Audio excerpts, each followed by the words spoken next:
Hello, bonjour, namaste, ni hao, and ohio everybody. What is going on? It is Galeriot here. Welcome back to the YouTube channel once again for another Danmachi video. And today is the final time I'm gonna be saying this for I think what is going to be probably like a year or two, I would say. But this is the final episode review for Danmachi Season 4. We're gonna be reviewing episode 22 and I cannot wait to get into it. Like I said, I do think this is the final time we're gonna be doing an episode review at least for a year. I believe that to be the case. Now we'll see what JC Staff and SB Creative have in store for us in regards to Danmachi's anime future. But of course, I'm very glad to have done all of these episode reviews on the channel. If you guys want to check out the anime episode reviews I've done so far, you can go check out the Danmachi anime playlist. And of course, if you guys go on to enjoy this video, please be sure to leave a like down below, subscribe to the channel for more Danmachi content, and of course, leave a comment down below as well. Let me know how you guys found the last episode. I'm very curious to see what you guys have to say down below. Now, the reason why I'm not telling you guys to let me know what you guys thought of the entire season is because I'll be doing another video very soon covering the entire season.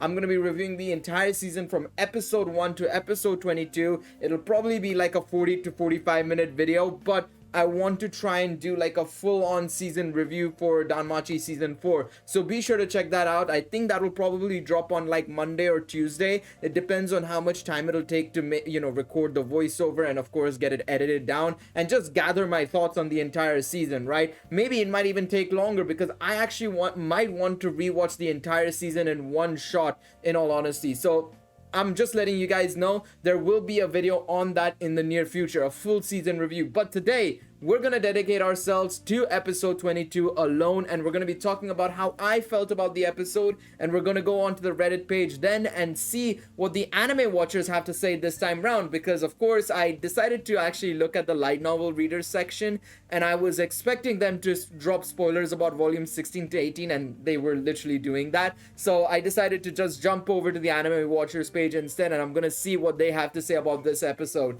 Now, let's talk about episode 22, shall we? Enough blabber about the upcoming videos and of course all that jazz, the introduction and everything. Let's talk about episode 22. How did I feel about this episode? Well, going into this episode, I was a little bit worried, in all honesty. I was a little bit concerned purely because there was still a decentish amount to go over, in all honesty, when it came to this final episode. You of course had the end of chapter 13, of course the fight with the Juggernaut, right? The last fight with the Juggernaut. And then of course you had the epilogue to cover, what happens after the Juggernaut fight. And I'm not gonna lie, I've been pleasantly surprised, in terms of how JC Staff managed to get it all together, in all honesty. I think they did a relatively good job. I would say if I had to give it like a percentage in terms of how well they did it, I would say an 80% out of 100%. I would give them that, in all honesty. In terms of how I felt going into the episode, they definitely exceeded my expectations just a little bit, at least in terms of making sure the pacing was good.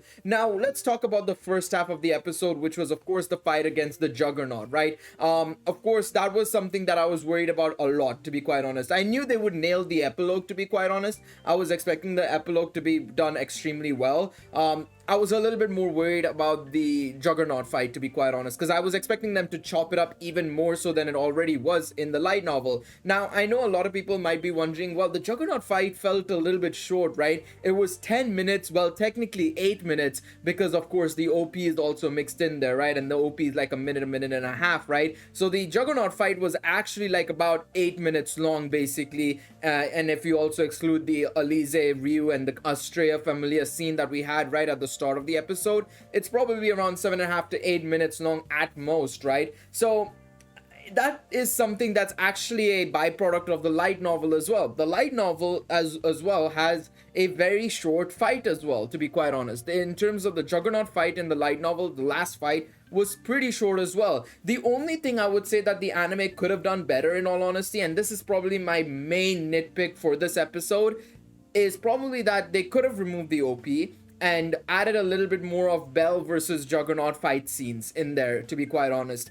Maybe they could have also alternated between, of course, Ryu talking to the Astrea Familia in that sort of semi-dream sequence, semi on the limbo side of things, right? And of course, the also cut towards Belle fighting the Juggernaut, because one of the things that I think this season kind of missed out on, in all honesty, was more so the Juggernaut versus the Belle side of things. It felt like for the most part it was mainly Juggernaut versus Ryu. And of course, in the first part of the season, right, part 1, last episode of part 1, we obviously had a lot of Juggernaut versus Belle stuff and whatnot, but that should have continued a little bit into this season as well. For the most part, at least in my personal opinion, I felt like it was always Ryu versus Juggernaut, whereas it should have been like, well, sort of like Belle and Ryu versus Juggernaut, right? So that would be something that I would say is my main gripe with this season, I would say, in all honesty, if anything. But otherwise, I think in terms of the Juggernaut versus Ryu fight, I think it was done brilliantly.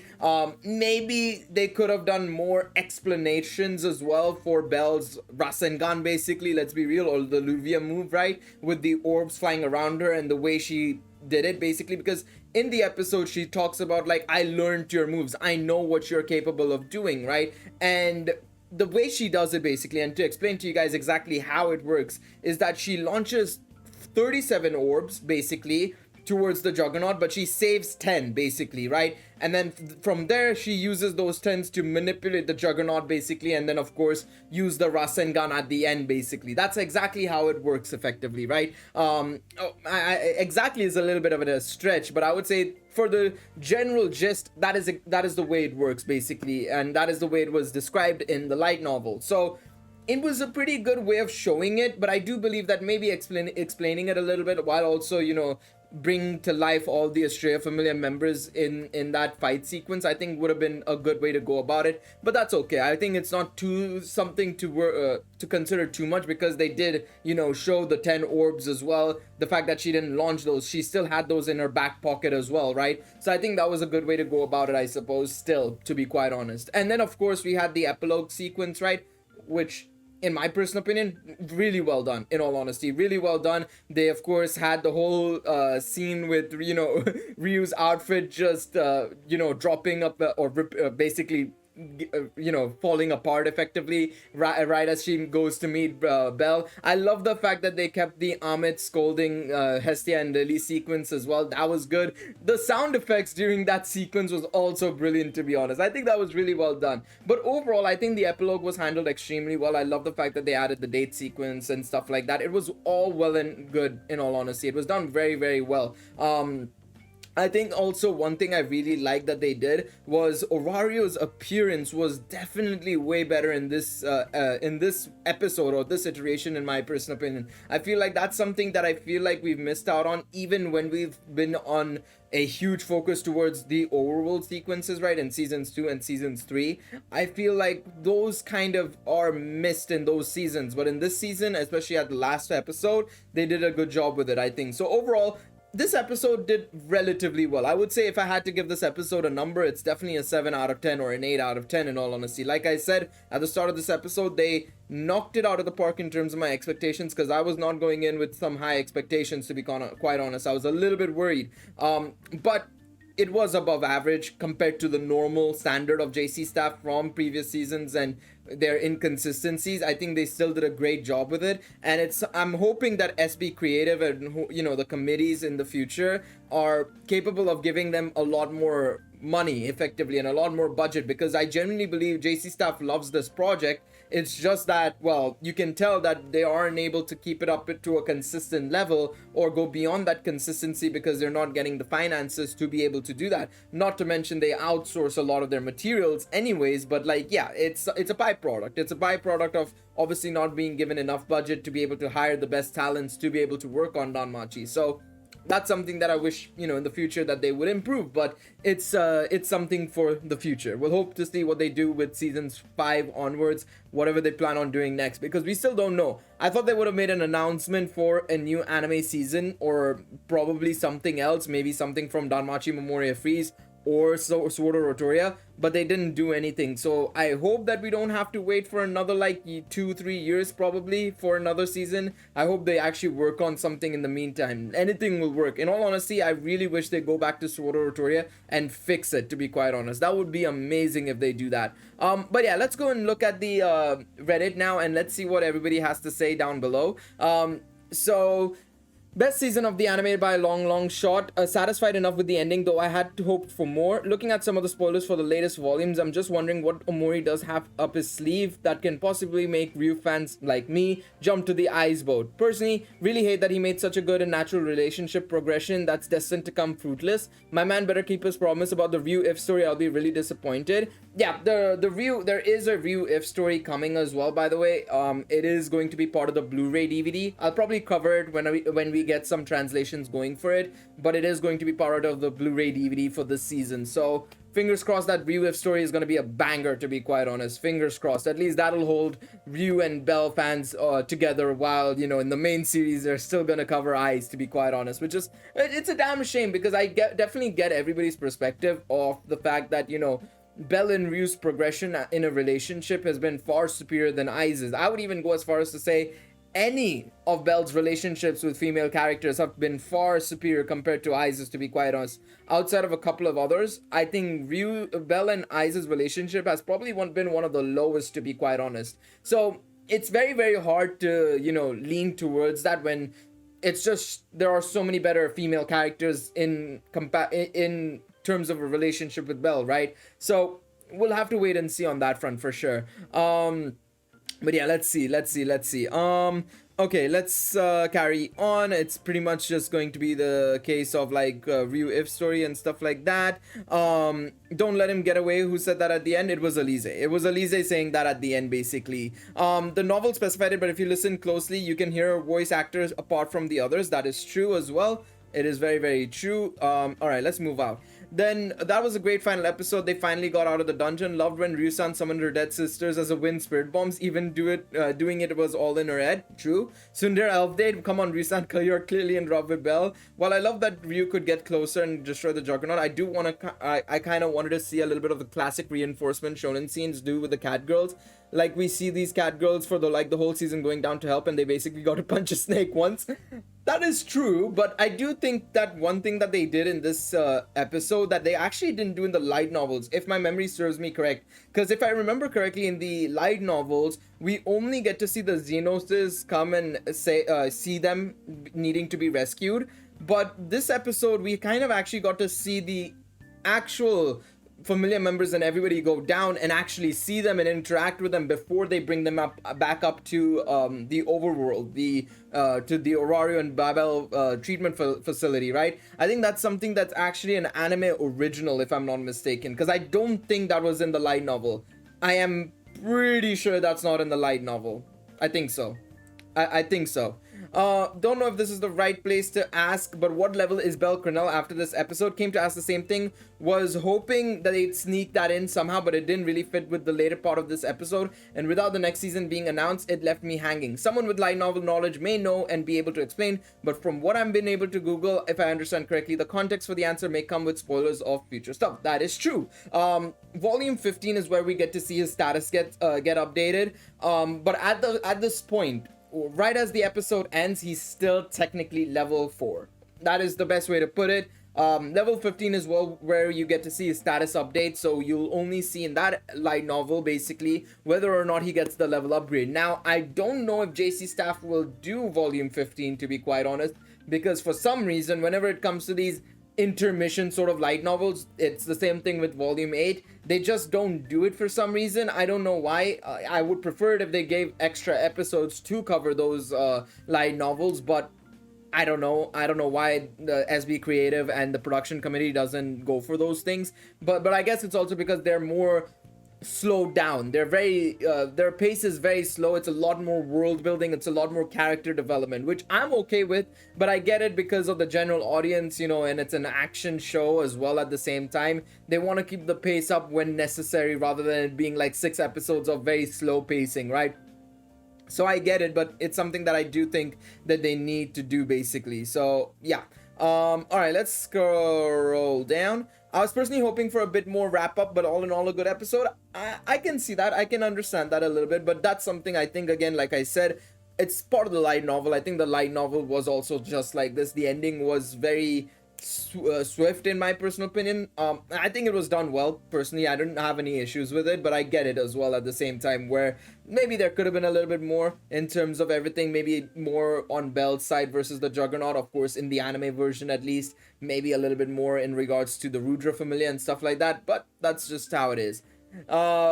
Let the boy have his elf. Damn, let the elf have her boy. Exactly, bro. Exactly. Now we wait for a few years for the next one. Yes, I do believe it's going to take a couple of years, basically. I do think it's going to be a couple of years before we get the next season, especially. I think it's at least going to be 2 years. I think it's going to be 2 years to season 5, to be quite honest, because it depends on how fast Omori can write volumes 19 onwards, because I don't think the production committee wants to catch up to the light novels really quickly now. And this is applicable to any production committee. Whenever a show gets closer to the source material, it's axed for like a year, basically. It's axed for like a year. It goes on break for like a year and a half, and then they carry forward. It's one of the reasons why I wish seasons 2 and 3 weren't so back to back, basically, and so was season 4 technically, but that's just how the cookie crumbles. Again, if they were adapting Sword Art Toria at the same time, I don't think we would have had this issue at all, to be quite honest. I think we would have probably gotten season 3 now,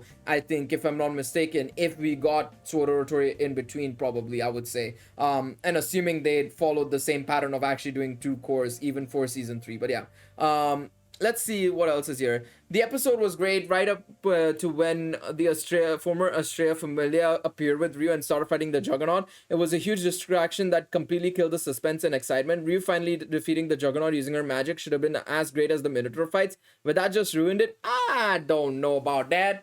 That is, that's a bit of an L in my personal opinion, I think. I don't know about that one, CH. I disagree with that. I mean, the thing is, right, with Ryu, it's all about, you know, coming to terms with everything, and of course we see that in this episode, and of course seeing her familiar members still by her side even after everything that's happened. You know, all this time and all along she's been in a case and scenario, in a mind state where, you know, she's in a where she believes that she let her familiar down effectively, right, by not being able to kill the Juggernaut frame 1. She always felt that she was she let her familiar down, and that's why she, in the past couple of seasons, and obviously we obviously didn't know her history that much in the past couple of seasons, but you would always see her being a lot more muted and stuff like that. But this season, especially with this episode and this situation and this finale, we get to see her finally coming to terms with everything, and the fact that she can finally, you know, say that she didn't let her familiar down at all, in fact, I would say. So I think that was a good thing in my personal opinion, and I think it was necessary, and it's something the light novel, you know, showcased brilliantly. So did the anime, I would say. So yeah.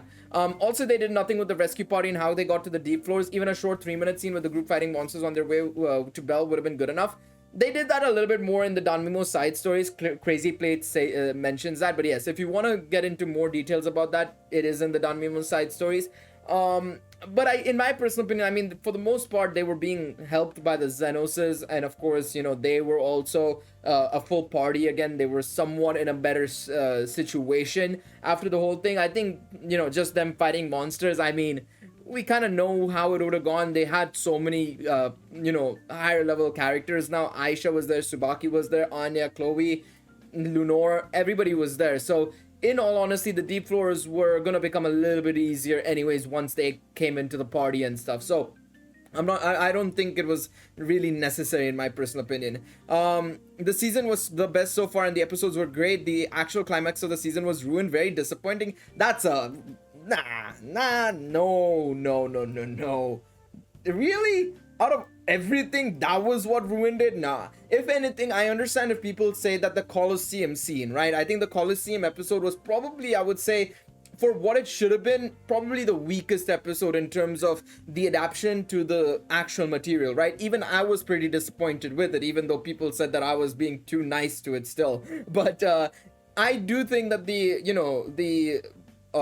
that episode was also pretty weak, but I think overall this episode was fine, in all honesty. I think this was fine. Is there enough content in the LN for season 5 already? Yes, but again, it's too soon, I think. But yeah, but it's not as good of a material for an anime as season 4. Yeah, it's closer to season 2, I agree. In terms of like, it's closer to what happens in season 2, but I don't know if it is as bad as material as season 4. The thing is, right, a lot of people don't like the, I don't know how to not spoil what happens in season 5, but okay, the best way to put it, right, is that it's overworld stuff like season 2. Right? I think that's the best way to put it. But with what the contents are in that season and the revelations that happen and the situations that happen in that season, I think it's not as strong as season 4, but it's good material still. Let's say, okay, if season 4 is here in terms of material, I'd say season 5 is just under, I would say, just under. Because a lot of what happens in season 5 is actually really, really impactful in the grand scheme of things. So in my personal opinion, I'd say season 5 is there. Season 4 is a lot more darker and terrifying, effectively, is the best way to put it, right? It's a lot more scarier in terms of what happens and, you know, that feeling of bleakness. So that's what gives season 4 an edge, because every single moment was close to death, basically, right, for our main characters. So, yeah, that's how I believe, personally. Season 4 and Season 1 are by far the best seasons. The rest are all trash. 3 was okay, but Ducking stopped spending so much time not in the dungeon. Literally the name of the manga is driving me insane. Unfortunately, the name of the manga, I always say this, the name of the manga was never supposed to be, is it wrong to try to pick up girls in a dungeon? Please, the more people that know about this, the better, because it's unfortunate, because the dungeon, while it is supposed to be a major part of the story name for all its time is supposed to be Familiar Myth. It's always supposed to be Familiar Myth. In fact, if you look at the side stories, ignore Sword Art, the Familiar Chronicles, or the episodes that we have, they're literally called Familiar Chronicles, is because that's how it is. It's Familiar Chronicles. It's supposed to be based around these familiars, the gods, the goddesses, the age of heroes, stuff like that. It's never meant to be all about the dungeon. I'm sorry about that, but yeah. All right, let's have a go here. I was a bit disappointed by the last episode. The beginning was a bit rushed. I think they should have spent more time on the action, but it wasn't bad. But the setup from the previous episode got me too hyped, I guess. Definitely satisfied with how the season's part went through. I think it was the best season so far. They cheaped out a little bit on certain combat sequences, but there weren't much else for me to criticize. I don't think there will be a problem with getting season 5. It'll probably be a while before it comes out, though. Yes, I do agree with that last part. In terms of the disappointment, I feel like I understand it, but again, they've had a lot of limited material to get from the light novel itself. Again, I think the only thing that they could have done, in all honesty, was probably remove the OP and chucked in that extra 1.5-2 minutes, basically, and it would have been fine. I think for the most part, I'm going to call it there, because I think for the most part, everybody is repeating the same things and stuff like that, so I'm gonna call it there. Thank you guys so much for watching this video. Hopefully you guys enjoyed it. Let me know in the comment section down below, what did you guys think of this episode? And of course, if you guys enjoyed this video, please be sure to leave a like down below, subscribe to the channel, and I will see you guys in the season review. Until then, take it easy, everybody. Bye bye.